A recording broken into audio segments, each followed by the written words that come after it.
ناظرین، حضور نبی کریم صلی اللہ علیہ وسلم کے تمام صحابہ آسمان ہدایت کے روشن ستارے ہیں۔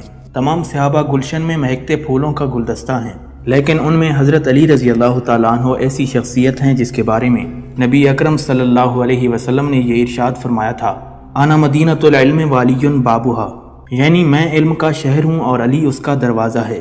آج کی ویڈیو میں ہم آپ کو حضرت علی رضی اللہ تعالیٰ عنہ کے علم و حکمت اور ذہانت سے بھرپور ایسے فیصلے سنائیں گے جنہیں سن کر یقیناً آپ کا ایمان تازہ ہو جائے گا۔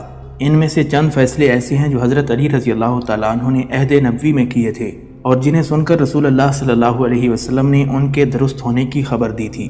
ناظرین، ہجرت مدینہ کی رات رسول اللہ صلی اللہ علیہ وسلم نے حضرت علی رضی اللہ تعالیٰ عنہ کو امانتیں سپرد کیں اور انہیں یہ ارشاد فرمایا کہ آپ ان امانتوں کو صاحبان امانت تک پہنچا دیں۔ صبح کے وقت مکہ مکرمہ میں ایک عجیب واقعہ پیش آیا۔ ابو سفیان کے بیٹے حنظلہ نے عمیر بن وائل ثقفی کو بلایا اور اس سے کہا، تم علی ابن ابی طالب کے پاس جاؤ اور اس سے 80 مسکال سونے کا دعویٰ کرو اور اس سے کہو کہ میں نے یہ سونا حضرت محمد صلی اللہ علیہ وسلم کے پاس بطور امانت رکھا تھا۔ نبی اکرم صلی اللہ علیہ وسلم مدینہ کی طرف کوچ کر گئے ہیں اور علی ان کے وکیل ہیں۔ ان سے جا کر کہو کہ آپ میری امانت مجھے واپس کریں۔ اگر علی تم سے گواہ طلب کریں گے تو ہماری گواہی قریش کی تمام جماعت دے گی۔ تیرے اس کام کے بدلے میں میں تجھے اپنی ماں ہندہ کا گلوبند دیتا ہوں۔ عمیر بن وائل نے حضرت علی رضی اللہ تعالیٰ عنہ کے پاس آ کر امانت کا دعویٰ کر دیا۔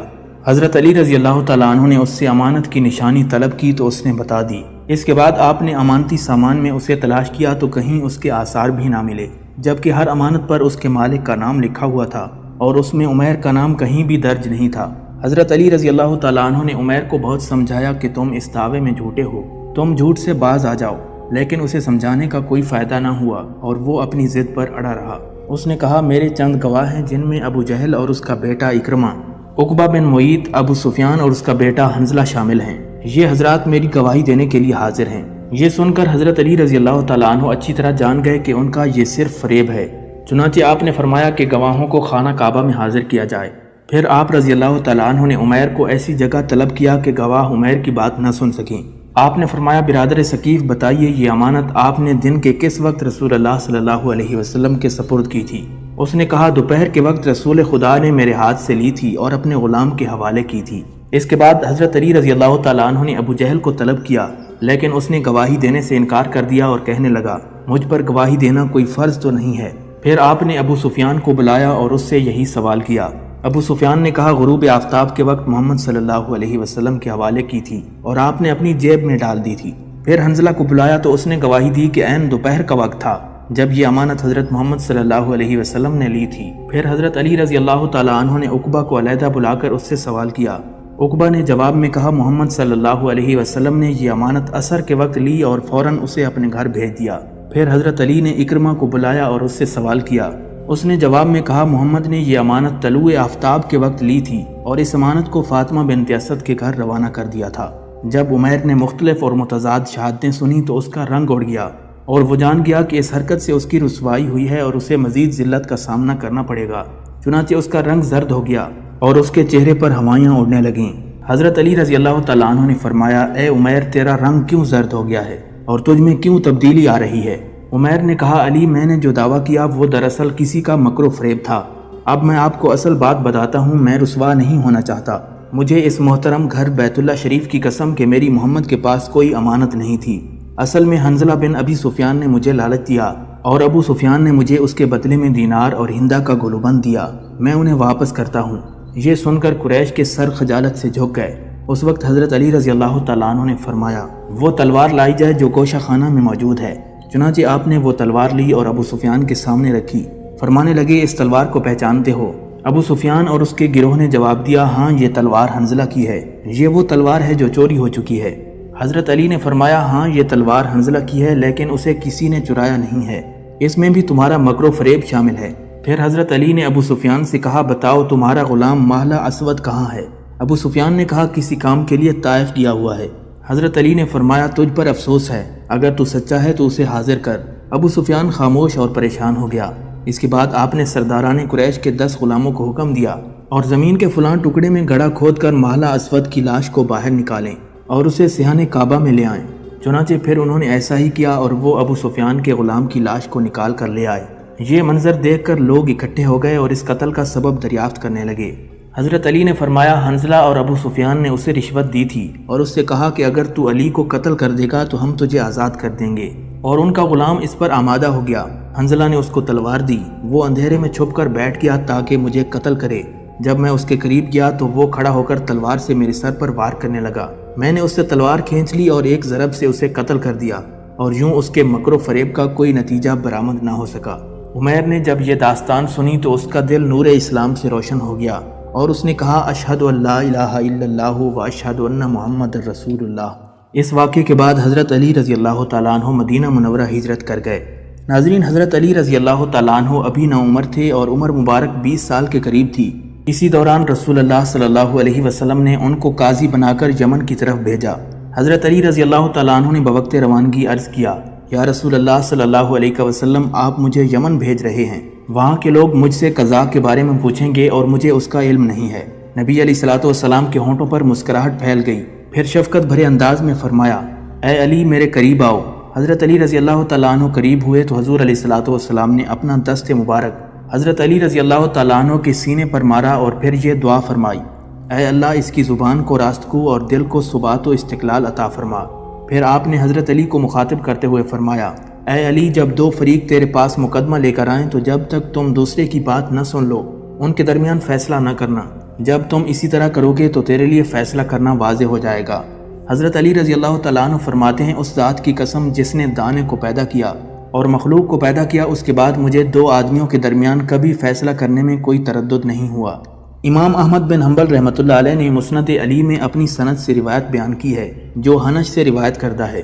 وہ حضرت علی رضی اللہ تعالیٰ عنہ سے روایت کرتے ہیں کہ انہوں نے فرمایا، جب رسول خدا صلی اللہ علیہ وسلم نے مجھے یمن میں اپنا نمائندہ بنا کر بھیجا، وہاں مجھے ایسے لوگوں سے سابقہ پڑا جو آپس میں ایک عجیب قسم کے جھگڑے میں الجھے ہوئے تھے۔ ان لوگوں نے شیر کے شکار کے لیے ایک کمین گاہ کھودی تھی، چنانچہ شیر چلتا ہوا آیا اور اس گڑھے میں گر گیا۔ لوگ اس کو دیکھنے کے لیے اکٹھے ہو گئے اور دھکم پیل کی صورت پیدا ہو گئی۔ جس وقت لوگ ایک دوسرے کو دھکا دے رہے تھے کہ ایک آدمی اس کے اندر گرنے لگا۔ وہ آدمی دوسرے آدمی سے جو دہانے پر تھا چمٹ گیا، اس دوسرے آدمی نے تیسرے آدمی کو پکڑ لیا اور اس تیسرے نے چوتھے کو مضبوطی سے پکڑ لیا۔ نتیجہ یہ نکلا کہ چاروں لوگ یکے بعد دیگرے گڑھے میں گر گئے۔ شیر نے ان سب کو زخمی کر دیا۔ اتنے میں ایک شخص نے اپنی کمر سے چھرا نکال کر شیر کو مار ڈالا اور پھر یہ چاروں لوگ زخموں کی تاب نہ لا کر ختم ہو گئے۔ حضرت علی رضی اللہ تعالیٰ عنہ اس واقعے کا فیصلہ کرنے کے لیے تشریف لائے اور فرمانے لگے، رسول اللہ صلی اللہ علیہ وسلم کی زندگی ہی میں تم آپس میں دست و گریباں ہو گئے۔ میں تم لوگوں کے درمیان فیصلہ کرتا ہوں، اگر میرا فیصلہ منظور ہے تو خیر، ورنہ اس وقت جنگ مت کرو اور رسول اللہ صلی اللہ علیہ وسلم کی خدمت میں حاضر ہو جاؤ۔ آپ صلی اللہ علیہ وسلم جو فیصلہ فرما دیں گے وہ تسلیم کرنا پڑے گا، اور اسے جو سرتابی کرے گا اس کا کوئی حق نہیں ہوگا۔ پھر حضرت علی رضی اللہ تعالیٰ عنہ نے فیصلہ دیتے ہوئے ارشاد فرمایا، جن لوگوں نے کنواں کھودا ان سے 4 آدمیوں کا خون بہا جمع کر لو، ایک کا چوتھائی، دوسرے کا تہائی، تیسرے کا نصف اور چوتھے کو مکمل خون بہا دیا جائے۔ لوگوں نے اس فیصلے کو منظور نہیں کیا اور وہ سب رسول اللہ صلی اللہ علیہ وسلم کی خدمت میں حاضر ہوئے۔ آپ صلی اللہ علیہ وسلم اس وقت مقام ابراہیم کے قریب تشریف فرما تھے۔ ان لوگوں نے ماجرا سنایا تو آپ نے فرمایا، میں تمہارا فیصلہ کر دیتا ہوں۔ یہ کہہ کر نبی اکرم صلی اللہ علیہ وسلم خاص انداز کی نشست میں بیٹھ گئے۔ لوگوں میں سے ایک نے کہا کہ علی ہمارے درمیان فیصلہ کر چکے ہیں۔ آپ صلی اللہ علیہ وسلم نے وہ فیصلہ سن کر اسی کی منظوری دے دی۔ حضرت حنش رضی اللہ تعالیٰ عنہ بیان کرتے ہیں کہ رسول خدا صلی اللہ علیہ وسلم نے فرمایا، حضرت علی نے حق کے ساتھ فیصلہ کیا ہے۔ ناظرین، 2 آدمی آپس میں جھگڑتے ہوئے رسول اللہ صلی اللہ علیہ وسلم کے پاس آئے۔ ان میں سے ایک نے کہا، یا رسول اللہ صلی اللہ علیہ وسلم، اس شخص کی گائے نے میرے گدھے کو مار ڈالا ہے۔ رسول اللہ صلی اللہ علیہ وسلم نے فرمایا، تم دونوں ابو بکر کے پاس جاؤ، وہ تمہارے درمیان فیصلہ کریں گے۔ وہ دونوں آدمی حضرت ابو بکر رضی اللہ تعالیٰ عنہ کے پاس حاضر ہوئے اور انہیں کہا کہ ہم رسول اللہ صلی اللہ علیہ وسلم کے حکم سے آپ کے پاس آئے ہیں۔ ابو بکر نے فرمایا، حیوان نے حیوان کو مارا ہے، اس میں مالک کا کیا قصور ہے؟ گائے کے مالک پر کوئی دیت لازم نہیں آتی۔ یہ فیصلہ سن کر وہ دونوں آدمی رسول اللہ صلی اللہ علیہ وسلم کے پاس آئے اور آپ کو ابو بکر کا فیصلہ سنایا۔ آپ نے فرمایا، عمر کے پاس چلے جاؤ۔ وہ آدمی حضرت عمر کے پاس آئے تو انہوں نے بھی وہی فیصلہ دیا جو حضرت ابو بکر پہلے دے چکے تھے۔ پھر وہ رسول اللہ صلی اللہ علیہ وسلم کے پاس لوٹ آئے۔ آپ نے فرمایا، علی ابن ابی طالب کے پاس جاؤ۔ جب وہ حضرت علی کی خدمت میں پہنچے تو آپ نے فرمایا، اگر گائے خود گدھے کی جگہ پر گئی ہے تو گائے کا مالک گدھے کے مالک کو اس کی قیمت دے گا، اور اگر گدھا گائے کی جگہ گیا ہے تو گائے کا مالک کوئی چیز نہیں دے گا۔ پھر دونوں آدمی رسول اللہ صلی اللہ علیہ وسلم کے پاس آئے اور حضرت علی کا یہ فیصلہ آپ کو سنا دیا۔ رسول اللہ صلی اللہ علیہ وسلم نے فرمایا، علی نے تمہارے درمیان خدا کے فیصلے کے مطابق فیصلہ کیا ہے۔ ناظرین، ایک دن ایک اعرابی شخص رسول خدا صلی اللہ علیہ وسلم کے پاس آیا، اس کے ساتھ اس کی ایک اونٹنی تھی۔ اعرابی نے عرض کیا، یا رسول اللہ صلی اللہ علیہ وسلم، کیا آپ یہ اونٹنی خریدیں گے؟ سرکار مدینہ صلی اللہ علیہ وسلم نے ارشاد فرمایا، اے اعرابی، تو اپنی اونٹنی کتنے میں فروخت کرے گا؟ اعرابی نے کہا، 22 درہم میں فروخت کروں گا۔ نبی کریم صلی اللہ علیہ وسلم نے فرمایا، تیری اونٹنی کی قیمت اس سے زیادہ ہے۔ آخرکار رسول اللہ صلی اللہ علیہ وسلم نے اونٹنی کی لگی ہوئی قیمت کو زیادہ کیا، یہاں تک کہ اعرابی سے 400 درہم میں اونٹنی خرید لی اور درہم اعرابی کے دامن میں ڈال دیے۔ اچانک اعرابی نے ہاتھ مارا اور اونٹنی کی مہار کو پکڑ کر کہا، اونٹنی بھی میری ہے اور درہم بھی میرے ہیں، آپ کے پاس کوئی ثبوت ہے تو پیش کریں۔ اتنے میں حضرت ابوبکر حاضر ہوئے۔ رسول اللہ صلی اللہ علیہ وسلم نے فرمایا، آؤ، یہ بزرگ میرے اور تیرے درمیان فیصلہ کرے گا۔ رسول اللہ صلی اللہ علیہ وسلم نے تمام ماجرا حضرت ابوبکر صدیق رضی اللہ تعالیٰ عنہ کو بتا دیا۔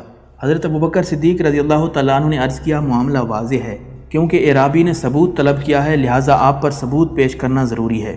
اتنے میں حضرت عمر ابن خطاب رضی اللہ تعالیٰ عنہ تشریف لائے تو رسول اللہ صلی اللہ علیہ وسلم نے فرمایا، اے عمر، میرے اور اس اعرابی کے درمیان فیصلہ کر۔ حضرت عمر رضی اللہ تعالیٰ عنہ نے دونوں کے دلائل سن کر کہا، قضیہ واضح ہے، اس لیے اعرابی ثبوت مانگتا ہے اور کہتا مجھے تو یہ ولاگ بہت زیادہ پسند آیا اور آئی ہوپ کہ آپ لوگوں کو بھی یہ ولاگ پسند آیا ہوگا۔ اور مجھے اسٹرالوجی کے سارے ولاگس بہت پسند ہیں، جن میں سے آج میں نے رابعہ فیصل کا ولاگ آپ کے ساتھ شیئر کیا ہے۔